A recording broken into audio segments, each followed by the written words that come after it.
les gens vous maltraitent, ils savent bien qu'ils vous maltraitent. Et quand vous les aimez, ils vont avoir horriblement honte de ce qu'ils ont fait.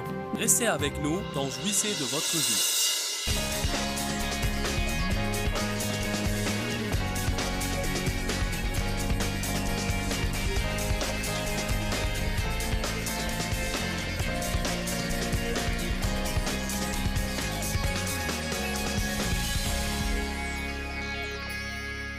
Luc 6, 27. Mais je vous dis, à vous qui m'écoutez maintenant, prenez garde, prenez l'habitude d'aimer vos ennemis, traitez-les bien, faites du bien et agissez noblement envers ceux qui vous haïssent et qui vous poursuivent de haine. Invoquez les bénédictions et priez pour le bonheur de ceux qui vous maudissent. Implorez les bénédictions et les grâces de Dieu pour ceux qui vous maltraitent, qui vous vilipendent, reprochent, dénigrent et tyranniquement abusent de vous. Maintenant, quand quelqu'un nous fait du mal, nous allons automatiquement dans la chambre du non-pardon. La chambre de la vengeance. Nous pensons à ce qu'ils nous ont fait et combien c'est injuste et combien c'est injustifié. Et comment la prochaine fois qu'on les verra, nous allons nous disputer avec eux, ne pas leur parler. Ou quand j'irai à cette fête, s'ils sont là, je vais quitter. Je ne vais pas aller à l'action de grâce chez ma mère, s'ils vont y aller. Je ne vais pas y aller. Dieu, je ne vais pas y aller. Je ne peux plus supporter, je ne vais pas y aller. Je ne vais pas leur offrir un cadeau de Noël. Je ne vais pas leur offrir un cadeau. Nous faisons des projets. Et nous n'avons point l'intention de bénir nos ennemis, ni de leur faire du bien. Nous ne prions pas pour eux, et nous ne voulons pas les bénir. Mais croyez-moi, vous le pouvez. Une chose m'est arrivée il y a 1 an. J'avais reçu la nouvelle que une de mes employées était dans un restaurant et il y avait une personne là-bas, 2 personnes avec qui l'on traitait d'affaires. Ils n'étaient pas de nos employés, mais ils étaient 2 hommes d'affaires de 2 compagnies avec lesquelles on traitait. Et notre ministère était en train d'assurer un grand revenu à ces 2 compagnies. Et les voilà assis dans ce restaurant, en train de médire de moi. Eh bien, personne ne peut dire combien d'argent ils gagnent, mais... Vous savez, les gens parlent de choses alors qu'ils n'ont pas la moindre idée de la vérité. C'est si ridicule de juger quelque chose quand vous n'en savez rien. Et savez-vous quelle en est la cause? La forteresse de l'orgueil. La forteresse de l'orgueil s'empare de nos esprits et nous pousse à juger les choses et à penser que nous les connaissons bien que nous n'en connaissions rien. Et si nous croyons savoir quelque chose, nous ne voulons rien entendre de personne. Nous ne voulons rien apprendre. Nous allons parler de la forteresse de l'orgueil avant que cette série ne prenne fin, car c'est un problème majeur dans notre façon de penser. Vous avez l'air innocent. Savez-vous pourquoi? Parce que l'orgueil se cache. Toute personne qui l'a ne pense pas qu'elle l'a, parce qu'il est trop orgueilleux pour l'admettre. Par conséquent, je vais vous indiquer les symptômes de l'orgueil. Et peut-être allez-vous reconnaître vos symptômes et finir par reconnaître votre orgueil.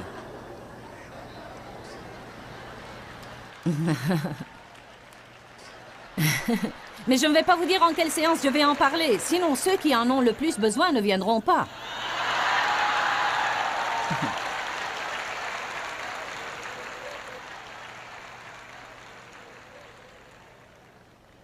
Revenons à nos moutons. Ils étaient en train de parler de ces choses dont ils ne savaient rien et ils me jugeaient. Mon employée s'est énervée, elle est revenue furieuse. Contre eux, bien sûr. Elle nous a informés car elle a cru que peut-être nous devrions faire quelque chose. Eh bien, croyez-moi, je me suis couchée cette nuit-là et j'ai commencé à planifier. Alors je disais, j'étais couchée dans mon lit. Je ne parlais pas, je pensais, ça suffit. Je vais les appeler, oui, je vais les convoquer, et je vais leur dire, mon employé vous a entendu dire cela, et je ne vais plus traiter avec vous, et si vous pensez que je vais traiter avec vous, je vais appeler vos supérieurs. Je vais, et je vais, et je vais, et je vais. Et je sentais que j'avais tout à fait raison. Que j'étais justifiée dans les actions que je me proposais de prendre, parce que ce qu'ils ont fait était injuste, et j'avais le droit de faire ce que j'allais faire. Mais vous savez, pas nécessairement, parce que si on est à ce niveau-là et que quelqu'un descend à un niveau beaucoup plus bas pour nous attaquer, pourquoi devons-nous nous abaisser à son niveau pour nous venger?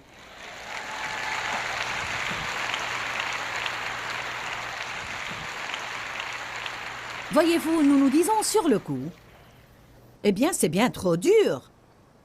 Mais il faut penser différemment. Si c'est ce que Dieu me demande de faire, je peux le faire. Eh bien, au milieu de la nuit, je me suis réveillée et... Vous savez, vous vous réveillez, c'est comme un enregistreur qui était en pause. L'avez-vous jamais remarqué? N'est-ce pas étonnant comment vous pouvez vous réveiller et immédiatement, tout reprend? Quand je me suis réveillée, tout a recommencé. Je vais faire ceci et je vais faire cela et quelque chose d'autre. Je suis revenue au lit et le Saint-Esprit m'a parlé. Il m'a dit, tu ne vas rien faire. Ce que tu vas faire, c'est leur envoyer des cadeaux. Et tu vas leur dire combien tu apprécies leur bon travail. Et je vais vous dire une chose. Après avoir prêché ce sujet pour tant d'années, c'était la première fois que je faisais ça. C'est bien plus facile de l'écouter et même de le prêcher que de le faire. Et quand j'ai entendu Dieu me le dire, la joie du Seigneur a envahi mon âme et j'ai pensé que c'était la chose la plus drôle.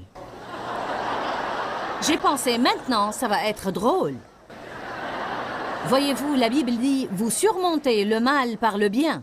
Vous surmontez le mal par le bien. Vous ne pouvez pas surmonter le mal par le mal. Vous devez surmonter le mal par le bien. Mais écoutez-moi, rien dans vos sentiments ne va vous pousser à faire ça. Votre esprit ne va pas automatiquement vouloir bénir un de vos ennemis. Alors savez-vous ce que vous devez faire? Vous devez penser de la sorte exprès. Vous pouvez vous pousser à penser exprès. Nous n'avons pas le droit de penser à tout ce qui nous passe par la tête. Et nous ne sommes pas obligés d'attendre qu'une bonne idée vienne à nous. Nous pouvons penser à de bonnes choses exprès. Vous pouvez avoir un ennemi et penser, d'accord Dieu, j'ai compris. Maintenant, j'aimerais aller dans la chambre du non-pardon et penser toute la journée à tout ce qu'ils m'ont fait, mais je vais redécorer cette chambre. Et je vais l'appeler la chambre où je bénis mes ennemis. Et dorénavant, quand quelqu'un me fera du mal, je vais aller dans cette chambre pour penser, mais je ne vais pas penser comme j'en avais l'habitude. Je vais m'asseoir et penser, d'accord, comment pourrais-je les bénir? Que pourrais-je faire, Dieu, pour montrer au diable qu'il ne va pas m'affaiblir et me terrasser par ses attaques? Dieu pourrait juste vous dire, priez. Il pourrait dire, ne racontez ça à personne. Ne ruinez pas leur réputation en racontant à tout le monde ce qu'ils vous ont fait. Mais nous aimons faire ça, n'est-ce pas? Dans ce cas, Dieu m'a dit de leur envoyer un cadeau. Mais vous savez, ça pourrait ne pas être toujours sage. Ça pourrait ne pas être toujours le cours d'action à suivre parce qu'il se peut que quelqu'un interprète cette action mal. Et vous savez, même s'en servir contre vous, vous devez être guidé par l'esprit. Mais même quand vous priez pour vos ennemis, vous les bénissez. Et l'idée vous vient, eh bien, je ne veux pas prier qu'ils soient bénis, car je ne veux pas qu'ils le soient. Mais ne vous inquiétez pas, Dieu ne va pas bénir vos ennemis avec des choses avant de les bénir avec quelques révélations. Et si nous prions Dieu de bénir nos ennemis, une des premières choses qu'il va les bénir avec, c'est la révélation de leurs propres actions. Et le Seigneur peut les amener à un lieu de repentir, mais nous, non. Vous pouvez amasser des charbons ardents sur les têtes de vos ennemis en les aimant quand ils ne vous aiment pas.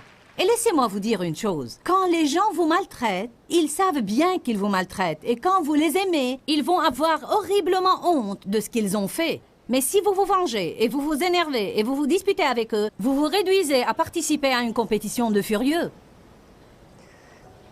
Est-ce que vous comprenez ce que je veux dire ce matin? Mais je ne veux pas que vous l'entendiez seulement par vos oreilles. Je veux que vous voyiez le principe spirituel derrière ça. Et la force qui réside dans ce que je vous dis. Il y a une force quand on bénit nos ennemis. Pourquoi Jésus sur la croix a tout de suite dit « Père, pardonne-leur car ils ne savent pas ce qu'ils font ». Il est notre exemple. Il a prié Dieu de pardonner ses ennemis. Il a dit « Ils sont ignorants, ils ne savent pas ce qu'ils font ». La plupart des gens qui nous font du mal ne savent pas ce qu'ils font non plus. Ils agissent dans l'ignorance. Et les gens qui ont souffert font souffrir les autres. Les gens qui souffrent font souffrir. Bien souvent, les gens agissent à partir de leurs propres souffrances et blessures émotionnelles, et ils ne savent pas ce qu'ils font. Pourquoi Étienne a prié quand ils l'ont lapidé? Pardonne-leur, Seigneur, car ils ne savent ce qu'ils font. Pourquoi croyez-vous que Moïse, immédiatement, tomba sur sa face et pria pour Aaron et pour Myriam quand ils disaient du mal de lui? C'était sa première réaction automatique. N'allez pas me dire que Moïse s'est comporté de cette façon par hasard. Il a dû choisir de penser de la façon dont nous sommes en train de parler. Comment pensez-vous que Joseph a dit immédiatement à ses frères qu'il avait jeté dans une fosse et qu'ils l'ont vendu en esclave? Soyez sans crainte, je vous pardonne, je ne suis pas à la place de Dieu. Le mal que vous m'avez médité, Dieu l'a changé pour mon bien. Je vais m'occuper de vous et de vos enfants. Alors, voyez-vous, ce n'est pas quelque chose que j'invente ce matin, c'est partout dans la parole de Dieu. Si nous voulons avoir les victoires que ces gens ont eues, alors nous devons faire ce qu'ils ont fait. Et quand Jésus a dit « Suivez-moi », il voulait dire « Suivez mes principes ». Lisez la Bible, voyez ce qui est écrit dedans sur la façon de vivre et faites ce que j'ai dit et vous allez avoir les résultats que j'ai dit que vous allez avoir.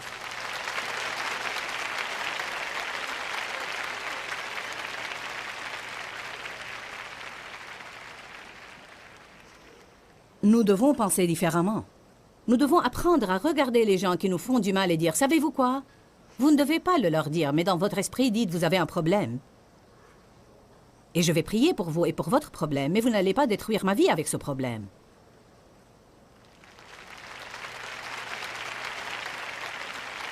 Vous devez regarder ces gens qui vous volent votre joie. Vous devez les regarder et penser « Savez-vous quoi? J'ai voulu toute ma vie que vous soyez heureux. Et je réalise finalement que vous ne voulez pas être heureux. Alors j'ai décidé maintenant que je ne veux pas être malheureux parce que vous voulez être malheureux. Votre malheur ne va pas voler mon bonheur. Je vais être heureux. Je vais avoir de la joie et je vais l'avoir dans le Seigneur. Et j'espère qu'un jour vous allez faire comme moi. Je vais prier pour que vous fassiez comme moi et que vous ayez la joie du Seigneur, mais vous n'allez pas voler la mienne.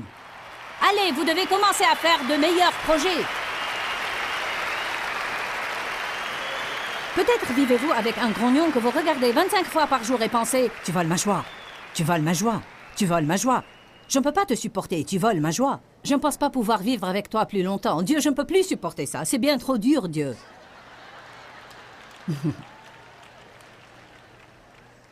Vous me dites « Comment sais-tu tout ça? » Eh bien, je l'ai tout vécu. Les gens me harcèlent parfois pour ne pas avoir un tas de diplômes officiels. De quelle université es-tu sorti? J'ai été à l'école du Saint-Esprit, merci beaucoup.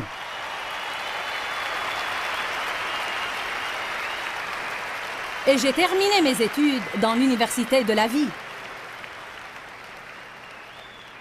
Je suis une survivante.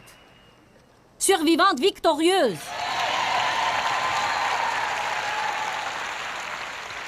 Peut-être n'ai-je pas beaucoup d'éducation, mais j'ai beaucoup d'expérience. 1 Pierre 2.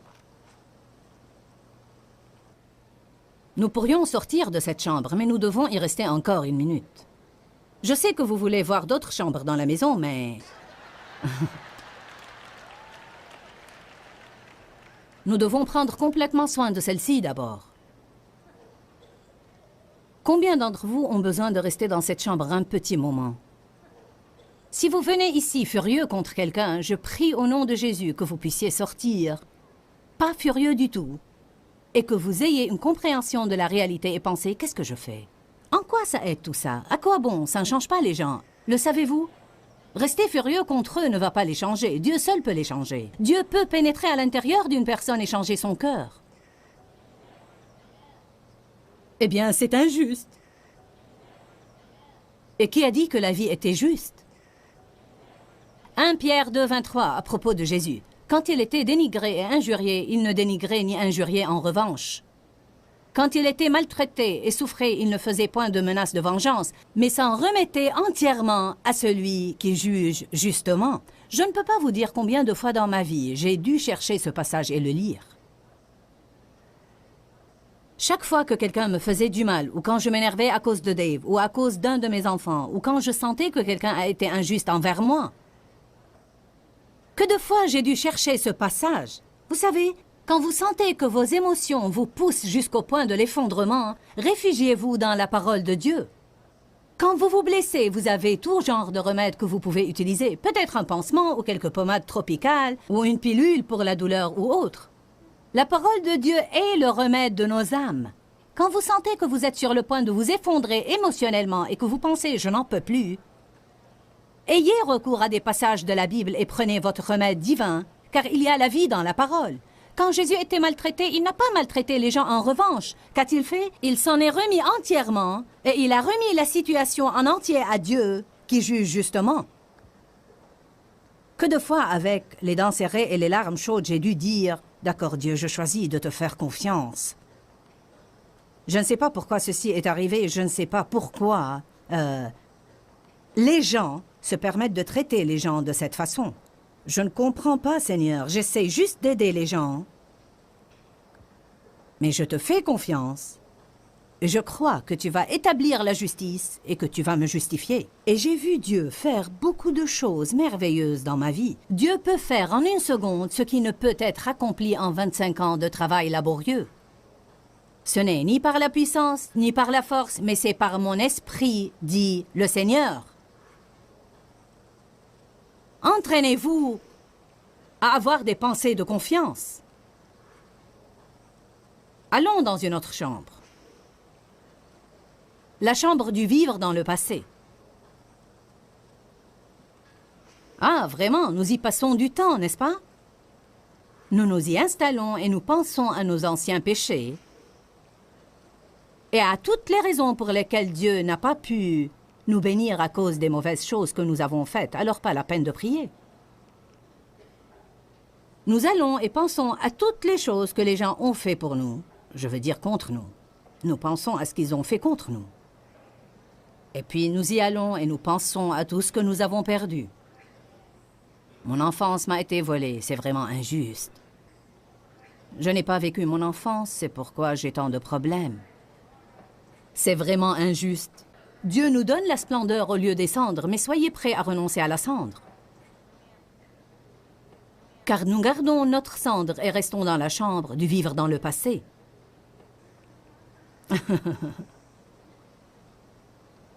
C'est comme lorsque certains ont incinéré quelqu'un et puis ils gardent la cendre parce qu'elle leur rappelle cette personne. Vous savez comment.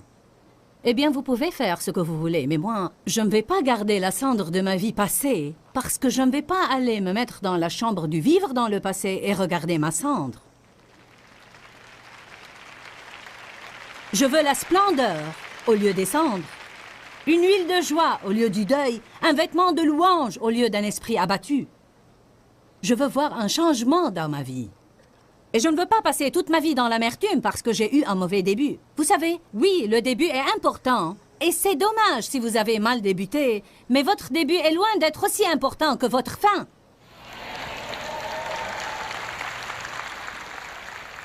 Combien d'entre vous ont décidé d'avoir une bonne fin? Nous avons tous un passé. Il n'y a personne ici qui n'a pas de passé. Mais le passé est appelé le passé parce qu'il est passé.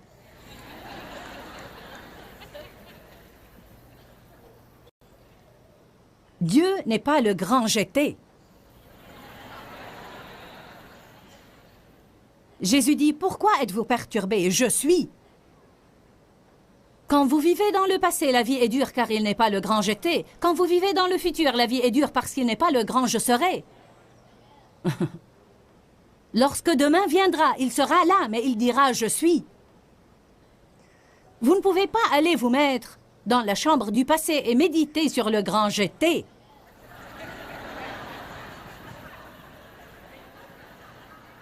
Je vous vois là-bas.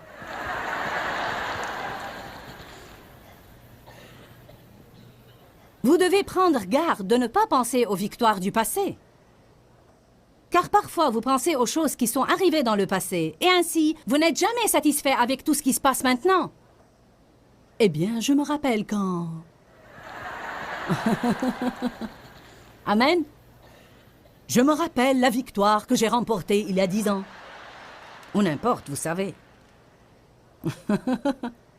Je peux être ici aujourd'hui et penser à la conférence des femmes qui a eu lieu en octobre dernier et être déçue de la présente réunion.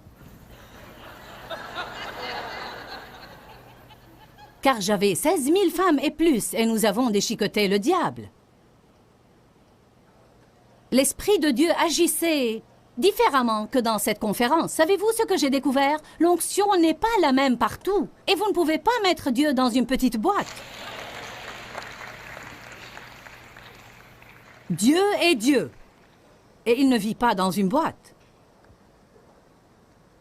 Et si vous essayez de le garder dans une boîte, alors vous allez être toujours déçus. Combien d'entre vous comprennent ça? Vous savez, vous ne pouvez pas revenir à ce que vous n'avez pas aimé et revenir à ce que vous avez aimé. Vous devez vous rendre compte qu'ils sont révolus. Je ne vais jamais avoir la même réunion, mais j'espère avoir une réunion plus importante. Je ne voudrais pas une aussi bonne que l'autre, je voudrais une meilleure. Mais je suis heureuse de ce qui se passe ici aujourd'hui, car le grand je suis est là. Et tout ce qu'il fait aujourd'hui est évidemment ce dont on a besoin aujourd'hui, et c'est important pour aujourd'hui. Je n'ai pas à revenir à ce qui était, je peux être heureuse aujourd'hui. Beaucoup de gens ne savent pas apprécier le moment où ils sont. Ils ont un but déterminé et ils ne vont apprécier que ce qui aura lieu après. Quand je prendrai ma retraite, quand les enfants finiront l'école, quand j'aurai une plus grande maison. Et que faites-vous maintenant? Il est le grand je suis. Je crois que chaque jour nous devons avoir un nouveau début. La compassion de Dieu se renouvelle. La Bible vous dit que faire de vos péchés, vous repentir, les reconnaître, vous repentir, les confesser, recevoir le pardon de Dieu et puis aller de l'avant. Lâcher prise de ce qui est derrière et aller de l'avant vers les bonnes choses qui vous attendent. Paul a dit, je fais une chose, c'est ma seule aspiration, j'oublie ce qui est en arrière. Il n'y a qu'une solution pour le passé, l'oublier. Amen. J'ai été maltraitée dans mon enfance, mais il n'y a rien que je puisse faire à ce sujet maintenant. Pour cela, j'ai choisi de l'oublier et aller de l'avant. Il y a des choses dans votre vie que vous devez confier à Dieu. Vous devez les confier à Dieu et vous devez décider de ne pas passer votre vie à essayer de comprendre le pourquoi derrière tous les quoi.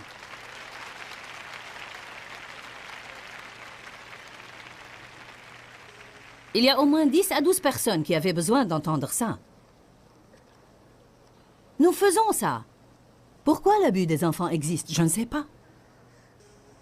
Je m'efforçais en vain de le comprendre, alors finalement j'ai décidé, Dieu est Dieu et je suis une personne, et je lui confie tout ça. Car je n'y peux rien. Mais je crois que je vois ici dans la Bible que je peux avoir un futur. Quand quelqu'un d'autre était en charge de ma vie, il prenait les décisions à ma place et ces mauvaises décisions m'ont affecté. Maintenant, je suis dans un lieu différent. C'est un nouveau jour. Un nouveau jour. Nous avons une nouvelle alliance. La miséricorde de Dieu est nouvelle tous les jours. Si seulement vous le saviez, la Bible parle d'un nouveau ciel et d'une nouvelle terre. Regardez, je vais faire une chose nouvelle. Je vais vous donner un cantique nouveau. Dieu aime le nouveau. Il aime le frais et le nouveau. Il n'aime pas l'ancien et l'usé. Il a dit, vous ne pouvez pas coudre un morceau neuf sur un vieil habit. Aujourd'hui au programme, nous avons parlé en fait de l'importance de nettoyer nos pensées. Maintenant, je veux dire que nous ne pouvons pas le faire sans l'aide de Dieu, car sans lui, nous ne pouvons rien faire. La Bible nous enseigne dans 2 Corinthiens chapitre 10 que nous devons renverser les imaginations erronées et renverser toute hauteur qui s'élève contre la véritable connaissance de Dieu. Cela nous apprend que nous devons penser à ce que nous pensons et que nous devons être responsables de nos pensées, vraiment responsables de nos pensées, et que nous ne devons pas penser à tout ce qui nous passe par la tête. Quand, Seigneur, quand? Dans ce livret, Joyce Meyer vous apprend à faire confiance au temps de Dieu.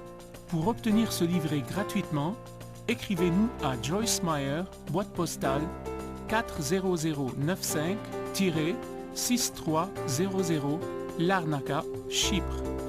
Ou bien visitez notre site web www.joycemeyer.org/fr.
หลุดเนื้อรู้วัด